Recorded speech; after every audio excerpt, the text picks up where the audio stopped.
தமிழக அரசு பிஎட் பட்டதாரிகளை எழுத அனுமதித்ததன் பின்புலம் NCTE 2018 ஒரு அறிவிப்பு விடுறாங்க. பிஎட் பட்டதாரிகளும் 1 to 5 டீச் பண்ண எலிஜிபிள் அப்படின்னு சொல்லி விடுறாங்க. அதை பின்பற்றி தமிழக அரசு 2018 ஆண்டு அறிவிப்பு வெளியிடுது, பிஎட் பட்டதாரிகள் பேப்பர் 1 தேர்வை எழுதலாம் அப்படின்னு. ஸோ பிஎட் பட்டதாரிகள் இதனால 19, 22 2 தேர்வுகளிலும் எழுதி 10,000க்கும் மேற்பட்ட பிஎட் பட்டதாரிகள் பாஸ் பண்ணிட்டோம். இப்போ பிஎட் கேண்டிடேட்ஸ் பேப்பர் 1 எழுதலாம்னு சொன்னதுனால டிடெட் கல்லூரிகள் 32 டிடெட் கல்லூரிகள் இருந்தது 12 கல்லூரிகளாக குறைக்கப்பட்டது. அதாவது 3 டிஸ்ட்ரிக்ட், ஒரு டிஸ்ட்ரிக்ட்ல மட்டும்தான் நீங்க டிடெட் படிக்க முடியும். ஏன்னா பிஎட்டும் டிடெட்டுக்கு ஈக்குவலன்ட் வந்ததுனால ஏன் போய் டிடெட் தனியா படிக்க போறாங்க? ஸோ பிஎட்டே படிச்சுட்டாங்க. ஸோ 32 கல்லூரிகள் 12 கல்லூரிகளாக குறைக்கப்பட்டது. இது தமிழக அரசு ஜியோ வெளியிட்டது 92வது ஜியோல. அப்புறம் 2019-2022 மொத்தம் 10,000க்கும் மேற்பட்ட பிஎட் பட்டதாரிகள் நியமன தேர்வை எதிர்பார்த்து 2022 டிஆர்பி ஆனுவல் பேனர்ல செப்டம்பர் 22 வைக்கலாம்னு சொல்லியிருந்தாங்க. பிறகு 2023 மார்ச் மாசமும் நியமன தேர்வு தாள் 1 வைக்கலாம்னு சொல்லியிருந்தாங்க, வைக்கல. இப்ப 2024 வெளியிட்ட அறிவிப்புல பிஎட் பட்டதாரிகள் தகுதி இல்லை அப்படின்னு சொல்லியிருக்காங்க.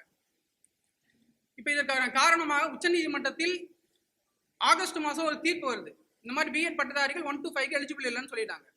இப்ப அந்த மாதிரி ஒரு தீர்ப்பால தமிழகத்தில் என்னென்ன விளைவுகள் ஏற்பட்டுச்சு அப்படின்னு சொல்லி பாத்தீங்கன்னா, 2019 டெட் பேப்பர் 1 தேர்ச்சிப்பட்ட பிஎட் பட்டதாரிகள் 4 வருஷமாகவும், 2022 தேர்ச்சிப்பட்ட பிஎட் பட்டதாரிகள் 2 வருடங்களாகவும் நியமன தேர்வு தாள் 1க்கு தயாராகி வந்தோம்.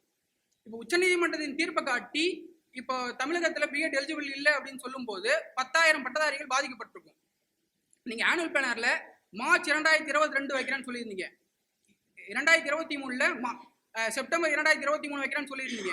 ஸோ அப்பவே வச்சிருந்தா தீர்ப்புக்கு முன்னாடியே நாங்க நியமன தேர்வுல செலக்ட் ஆகி ஜாப்ல இருந்திருக்கலாம் பிஎட் கேண்டிடேட்ஸ். தீர்ப்பும் உச்சநீதிமன்ற தீர்ப்பு என்ன சொல்லுது அப்படின்னு சொல்லி பாத்தீங்கன்னா, வேலையில் உள்ள பிஎட் பட்டதாரிகளை பணி நீக்கம் செய்யக்கூடாது அப்படின்னு அழுத்தமா சொல்லிட்டாங்க. ரெக்ரூட்மெண்ட் ப்ராசஸ்ல உள்ளவங்களை எடுக்கலாமா வேணாமா அப்படிங்கிற கேஸ் போயிட்டு இருக்கு. இது சார்பா மத்திய பிரதேசம் தன்னுடைய பிஎட் கேண்டிடேட்ஸை சேவ் பண்ணணும், மாணவர்களின் நலனில் அக்கறை கொண்டு மேலும் பிஎட் பட்டதாரிகள் பாதிக்கக்கூடாதுன்னு சொல்லி மத்திய பிரதேஷ் சுப்ரீம் கோர்ட்ல கேஸ் போட்டிருக்காங்க. ரெக்ரூட்மெண்ட் ப்ராசஸ்ல உள்ளவங்களையும் நீங்க தடுக்கக்கூடாது அப்படின்னு சொல்லி. இன்னொரு இந்த கேன்சல் பண்ணனால இன்னொரு விஷயம், பிஎஸ்சி பிஎட் கம்ப்யூட்டர் சயின்ஸ் படிச்சவங்க பெருமளவில் பாதிக்கப்பட்டிருக்காங்க. இப்ப கம்ப்யூட்டர் சயின்ஸ் படிச்சவங்க தமிழகத்தில் ஆசிரியரே ஆக முடியாத ஒரு சூழல் உருவாகி இருக்கு. டெட் பேப்பர் 1 எழுதலாம்னு சொல்லிட்டு இப்ப அவங்களுக்கும் நியமன தேர்வு வாய்ப்பு ரத்து செய்யப்படுது.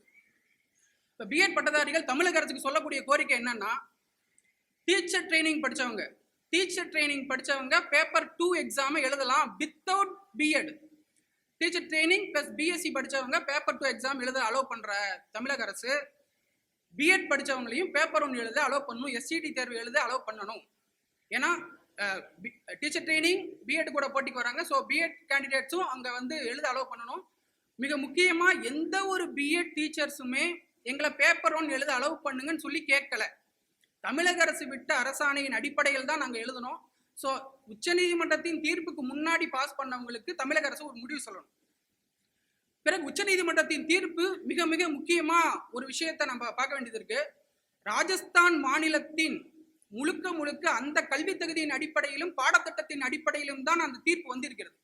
ஸோ தமிழக அரசு கட்டாயம் அந்த தீர்ப்பிலிருந்து தமிழக அரசுக்கு விலக்கு வாங்க வேண்டும். ஒரு சிலர் சாத்தியமா அப்படின்னு சொல்லி பிஎட் கேண்டிடேட்ஸும் சரி மற்றவங்க நினைப்பீங்க. அதுக்கான உதாரணம் என்ன சொல்றேன், இடஒதுக்கீடு அப்படிங்கிறது 50% தான் இருக்கு. அதான் உச்சநீதிமன்றத்தின் தீர்ப்புல என்ன சொல்லியிருக்காங்க, தேசிய நீரோட்டத்தில் தன்னை இணைத்துக் கொள்ள முடியாத மாநிலங்கள் அவர்களுக்கு தகுந்தாற் போல இடஒதுக்கீடை வரையறுத்துக் கொள்ளலாம்னு சொல்லிதான் தமிழகத்தில் இன்று வரை 69% இடஒதுக்கீடு இருக்கு. இது போல உச்சநீதிமன்றத்தின் தீர்ப்புக்கு பல இடங்கள்ல முன்னுதாரணமா தமிழக அரசு இருந்திருக்கு. ஸோ இந்த விஷயத்திலையும் 11 ஆகஸ்ட் 2023 தீர்ப்பு வந்த முன்னாடி பாஸ் பண்ண டெட் பேப்பர் 1 பாஸ் ஆன எல்லா கேண்டிடேட்ஸ்க்கும் தமிழக அரசு விலக்கு வாங்கணும். இப்ப இது சம்பந்தமா நார்த் இந்தியன் சைட்ல நிறைய விட் பெட்டிஷன் பிஎட் கேண்டிடேட்ஸே போய் போடுறாங்க. பட் அரசின் விட் பெட்டிஷன் மட்டும்தான் நீதியரசர் விசாரிக்கிறாங்க. இதுவரையும் பிஎட் கேண்டிடேட்ஸ், அதாவது பிஎட் பாஸ் பண்ண கேண்டிடேட் இண்டிவிஜுவலா போட்ட 6 விட் பெட்டிஷன் டிஸ்மிஸ் தான் ஆயிருக்கு.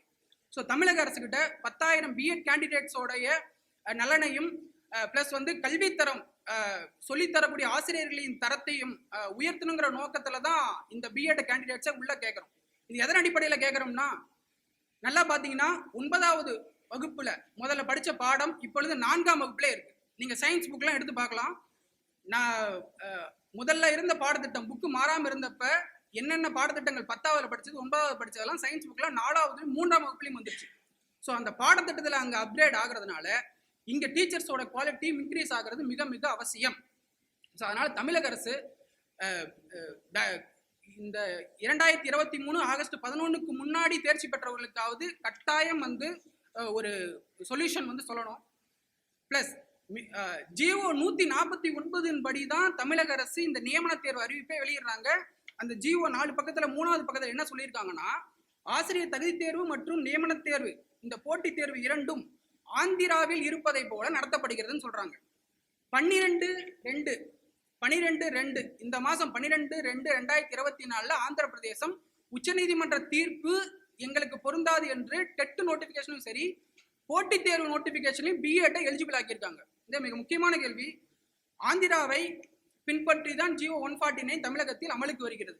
அப்படி இருக்கும்போது போட்டித் தேர்வில் பிஎட் பட்டதாரிகளை தகுதி நீக்கம் செய்து அறிவிப்பை வெளியிட்டிருப்பது பிஎட் பட்டதாரிகளுக்கு மிகவும் வேதனை உள்ளாக்கி இருக்கிறது. மேலும் 1 to 5 அந்த மாணவர்களுக்கு கற்பிக்கும் ஆசிரியர்களின் தரத்தை கட்டாயம் உயர்த்தும் விதமாக தான் இந்த பிஎட்டை நீங்க அலோவ் பண்றது இருக்குன்னு தமிழக அரசு கேட்டுக்கிறோம். மேலும் இப்ப ஜியோ 149 வரும்போது ஒரு பிரச்சனை வந்துச்சு. நியமன தேர்வு அறிவிப்பு அப்படிங்கிறது வந்து பாத்தீங்கன்னா 2013-17க்கு பொருந்தாது, நாங்க ஏற்கனவே பாஸ் பண்ணி வச்சிட்டோம் அப்படின்னு சொல்லி 2013-17 கேட்டபோது தமிழக அரசு என்ன சொன்னாங்க, உங்களுக்கு போனஸ் மார்க்னு ஒன்று கொடுக்குறோம், உங்களுக்கு இந்த சலுகை இருக்கு, அந்த சலுகையை பயன்படுத்தி நீங்க பரீட்சை எழுதுங்கன்றாங்க. அதே போலதான் நாங்களும் கேட்கிறோம், 2018 தீர்ப்புக்கு முன்னாடியே நாங்க பாஸ் பண்ணிட்டோம் அப்படிங்கிறதுனால தமிழக அரசு கேட்கிற ஒரே கோரிக்கை, இந்த ஒரு முறையாவது எங்களை தேர்வு எழுத அனுமதியுங்கள். ஏன்னா 2 வருடங்களாக ஆனுவல் பிளானர் இருக்கு. செப்டம்பர் 2022 மார்ச் 2023 தேர்வு நடைபெறும் இருக்கு. நீங்க சொன்ன மாதிரியே தேர்வு நடைபெற்றிருந்தா பணியில சேர்ந்திருப்போம். உச்சநீதிமன்றத்தின் தீர்ப்பு என்ன சொல்லுது, பணியில் இருப்பவர்களை தொட வேண்டாம் அப்படின்னு சொல்லியிருக்கு. ஸோ அந்த சேஃப் கேட்டகரிக்குள்ள வந்திருக்கும். ஸோ இதையெல்லாம் கருத்தில் கொண்டு ஆந்திர பிரதேசம் மத்திய பிரதேசம் போல தமிழ்நாடு அரசும் பிஎட் இதுக்கு முன்னாடி தீர்ப்புக்கு முன்னாடி தேர்ச்சி பெற்றவர்களுக்கு கட்டாயம் அரசு வந்து முன் வந்து உச்சநீதிமன்றத்தில் வழக்கு தொடக்கணும், இல்லைன்னா சிறப்பு ஜிஓ 1 பாஸ் பண்ணணும். இந்த மாதிரி பிஎட் கேண்டிடேட்ஸை டெட் பேப்பர் 1 எழுத வர்றது புதுசு கிடையாது. தமிழக அரசு ஏற்கனவே 3 ஜிஓ போட்டிருக்கு. 1987 1 பிசி துணை இயக்குனர் 20/10/87 மற்றும் 1988 1990 என பல முறை பிஎட் பட்டதாரிகளை சிறப்பு அனுமதியோடு ஜிஓவோடு எழுத வச்சிருக்காங்க. ஸோ தமிழக அரசு முன் வந்து தீர்ப்புக்கு முன்னாடி தேர்ச்சி பெற்ற அனைத்து பிஎட் பட்டதாரிகளையும் நியமன தேர்வுக்கு அனுமதிக்க கேட்டுக்கிறோம். இதை வலியுறுத்தி இது அரசின் கவனத்துக்கு கொண்டு போகணுங்கிறத வலியுறுத்தி 26/2/2024 இந்த மாசம் 26/2/2024 சென்னை ஆர்ஆர் ஸ்டேடியத்துல கவன ஈர்ப்பு ஆர்ப்பாட்டம் செய்யறதுக்கு கமிஷனர் ஆபீஸ்ல அனுமதி வாங்கியிருக்கோம். பாதகம் செய்பவரை கண்டால் நாம் பயங்கொள்ளலாகாது பாப்பா, மோதி மிதித்து விடு பாப்பா, அவர் முகத்தில் உமிழ்ந்து விடு பாப்பா.